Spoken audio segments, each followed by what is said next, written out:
আজকের থেকে আমরা সোনাই সার্কেলে 7 দিন ব্যাপী যুবা আবদা মিত্র ট্রেনিং শুরু হয়েছে, যেটা হাইলাকান্দি ডিস্ট্রিক্টের।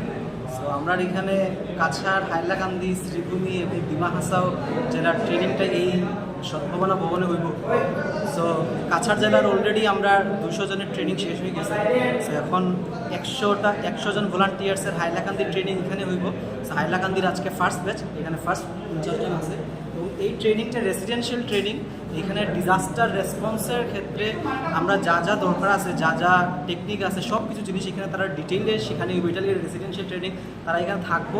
এবং গভর্নমেন্টের তরফ থেকে তারা এখানে থাকা, খাওয়া, এভরিথিং প্রোভাইড করা হয়। ট্রেনিং মেটেরিয়ালস থেকে ধরে সব কিছু প্রোভাইড করা হয়।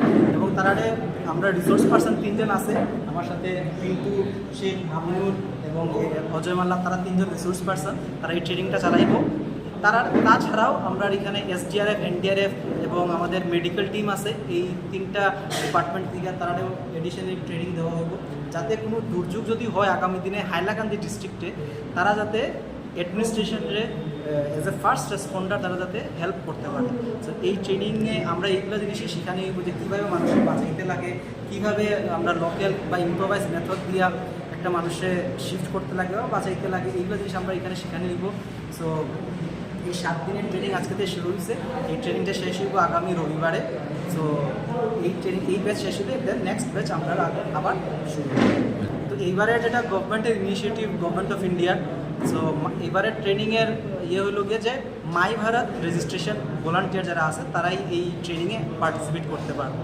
আমরা এবারে যুবা আবদা মিত্র ট্রেনিংটা হইলে যারা মাই ভারত বা ভারত স্কাউটস অ্যান্ড গাইডস বা এনএসএস ভলান্টিয়ার্স যারা আছে তারারই ট্রেনিং প্রোভাইড করানো হইতো। সো আমরা কাছাড় ডিস্ট্রিক্টে যে ট্রেনিংটা হইব 450 মানুষের, এই 450 মানুষগুলো হইল গিয়ে মাই ভারত ভলান্টিয়ার্স। সো ওরা হাইলাকান্দি মাই ভারতের রেজিস্টার্ড ভলান্টিয়ার এবং অ্যাকর্ডিংলি তারা ডিস্ট্রিক্টে মাই ভারত থেকে তারা এখানে পাঠিয়ে দিয়েছে।